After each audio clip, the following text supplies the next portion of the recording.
안녕하세요. 잡시광입니다. 중국발 디플레이션과 부동산 위기로 벼랑 끝으로 몰리고 있는 중국이 신흥경제 5개국을 가리키는 이른바 브릭스 동맹을 강화하면서 돌파구를 마련하려고 애를 쓰고 있습니다. 앞서 24일 남아프리카 공화국에서 열린 브릭스 정상회의에서는 사우디아라비아와 이란, UAE, 아르헨티나, 이집트, 에티오피아의 새 회원국 가입이 승인됐는데요. 남아공 국제관계 협력부에 따르면 사우디를 포함해 22개국이 공식적으로 브릭스 가입을 요청한 끝에 이날 6개국 가입을 승인했습니다. 특히나 이번에 시진핑 주석이 브릭스 회원국들과 만세하며 한바구음을 짓는 등 최근에 암울한 중국 상황과 달리 여유로운 모습이 인상적이었습니다. 그런데 이런 초반의 분위기와 달리 갑자기 시진핑이 브릭스 회의장에서 돌연 사라지며 행방불명이 돼 논란이 일었는데요. 한편 인니는 여기에서도 또 뒤통수를 보여줬다고 하는데 무슨 일이 벌어진 건지 자세히 알아보겠습니다.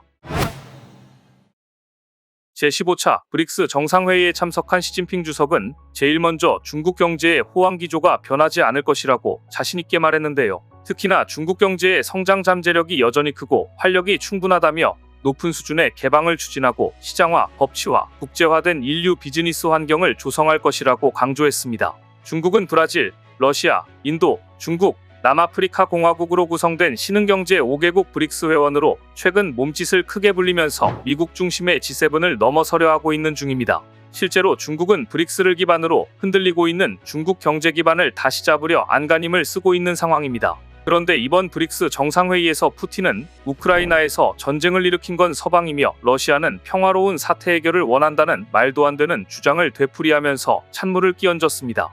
푸틴은 이번 회의에 직접 참석하려 했지만 국제형사재판소에서 전쟁범죄 혐의로 체포영장을 발부하면서 세르게이 라브로프 외무장관을 회의에 참석시키고 자신은 화상으로 참석을 대체했는데요. 화상으로 참석한 푸틴은 서방의 지원을 받은 우크라이나 정권이 우크라이나 동부 돈바스 주민을 상대로 벌인 전쟁을 끝내려는 것이라며 러시아는 평화로운 사태 해결을 원한다는 완전한 거짓말을 퍼부었습니다.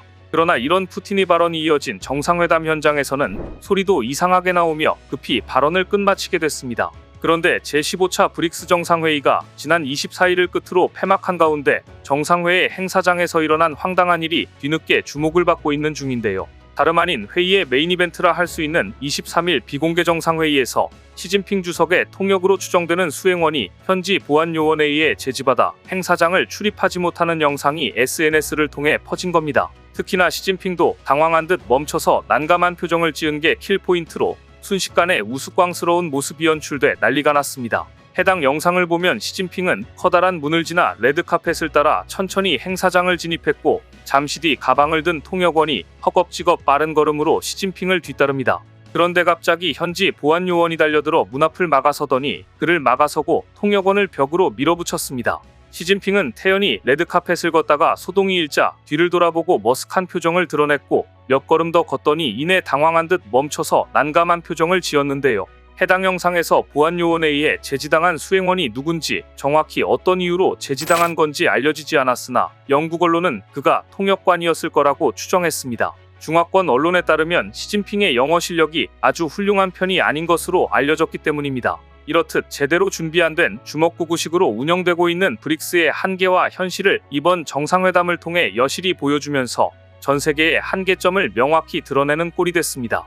그런데 이런 브릭스가 당장 내년 1월 1일부터 11개국으로 경제적, 정치적으로 외연을 확대하면서 G7의 대항마가 되겠다는 포부를 드러냈는데요. 사우디아라비아, 이란, UAE, 아르헨티나, 이집트, 에티오피아 등 6개국을 브릭스 정회원으로 맞아들이기로 하면서 서방 제재로 자신들에게 불리하게 조성된 기울어진 운동장을 제거할 거란 겁니다. 실제로 이번 회원국 확대를 두고 브릭스 내부에서는 서방 국가들이 주도하는 틀에서 벗어나 글로벌 질서를 확립하는 데 큰 도움이 될 거라는 의견이 모아졌습니다.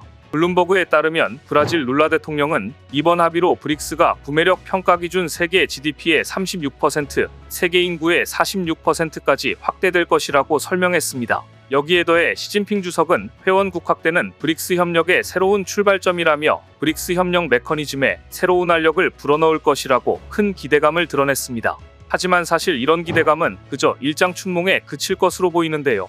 현재 러시아와 중국은 브릭스 외연합대를 강조하고 있지만 브라질과 인도는 반대 입장을 표명하면서 브릭스 내부에서 동상이몽을 보이고 있기 때문입니다. 실제로 이번에 시진핑은 많은 개발도상국이 브릭스에 가입을 신청하는 걸 보게 돼 기쁘다며 더 많은 국가가 브릭스에 가입해 글로벌 거버넌스를 공정하고 공평하게 만들어야 한다고 말했습니다. 러시아와 더불어 브릭스 최대국 중 하나인 중국은 오랫동안 브릭스의 몸집을 확장하는 데 주력해왔으며 미국과 EU의 중국 견제 속에 반서방 연대로 키우겠다는 야심을 숨기지 않고 드러냈었습니다. 러시아 역시 브릭스를 빠르게 성장시켜 반서방 연대를 구축하겠다는 점에서 중국과 공통된 이해 관계를 갖고 있는 상태입니다. 하지만 인도와 브라질은 상대적으로 신중한 모습을 보이고 있는데 이번에 룰라 브라질 대통령은 브릭스는 G7이나 G20의 대항마가 아니다며 미국과 경쟁체제를 구축하려는 것도 아니라며 중국의 주장에 경계심을 드러냈습니다. 이렇듯 브릭스의 경우 매우 다양한 국가로 구성돼 있어 사사건건 불협화음을 내고 있는데 애초에 조직 목표가 확실하지 않으니 실제 성과는 하나도 없습니다. 사실 브릭스는 2001년 미국 경제학자 짐 오닐이 당시 가장 빠르게 성장하는 경제 4개국을 묶어 만든 줄임말에서 탄생했습니다. 바로 브라질과 러시아, 인도, 중국으로 2009년 이들 국가는 러시아에서 첫 연례회의를 열었고 이듬해 남아공이 가입하면서 지금의 브릭스가 만들어졌습니다. 하지만 10여 년이 지난 지금까지도 조직 성격은 모호한데요. 호주 ABC 방송도 브릭스는 군사적 동맹도 경제적 연합도 아니라며 꽤 느슨한 조직이라고 표현했습니다.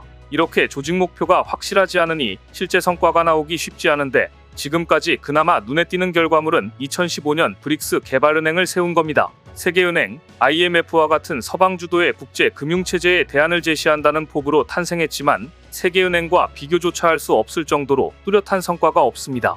그럼에도 불구하고 브릭스 몸집 확장에 열을 올리고 있는 시진핑은 최근 인도네시아에 부쩍 친밀감을 드러내고 있다는데요. 실제로 지난달 시진핑은 청두학의 세계대학 경기대회 개막을 맞아 방중한 조코이 인니 대통령을 만나 양국의 가까운 관계를 과시했습니다. 중국 외교부에 따르면 이날 시진핑은 조코이 대통령을 환영하며 작년에 중국과 인니는 3개월이라는 시간 동안 상호 방문을 이뤘고 함께 양국 공동훈명체의 세 장을 열었다며 인니를 좋은 파트너라고 평가했습니다. 이에 조코이 대통령은 중국과 투자, 해양어업, 식량안보, 위료위행 등 다방면에서 협력을 강화하고 전략적 파트너 관계를 한 단계 더 발전시키고 싶다고 화답하며 훈훈한 분위기를 연출했습니다. 이렇게 중국과 공동훈명체라고 화답하던 인니가 중국의 뒤통수를 치고 말았는데요. 당초 가입이 유력하던 인니가 예상과 달리 애초에 브릭스에 가입 신청도 하지 않은 것으로 확인되는 등 꽁무니를 뺀 겁니다. 인니 매체 콤파스에 따르면 조코이 인니 대통령은 브릭스 신규 회원국이 되려면 관심 의향서를 제출해야 하는데 인니는 서한을 제출하지 않았다고 당당하게 밝혔습니다.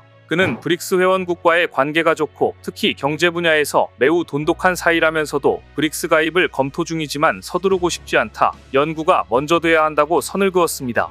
인니는 브릭스가 회원국을 확대할 때 가장 유력한 후보국으로 꼽혔는데 중국의 기대와 달리 전혀 다른 결과가 나타났는데요. 이번에 인니가 브릭스에 가입할 경우 반미, 반서방 노선에 함께하는 것처럼 보일 수 있다는 부담 때문에 가입을 보류한 것으로 보입니다. 그런데 이런 인니의 뒤통수가 시진핑이 엄청난 충격을 받은 것 같은데요.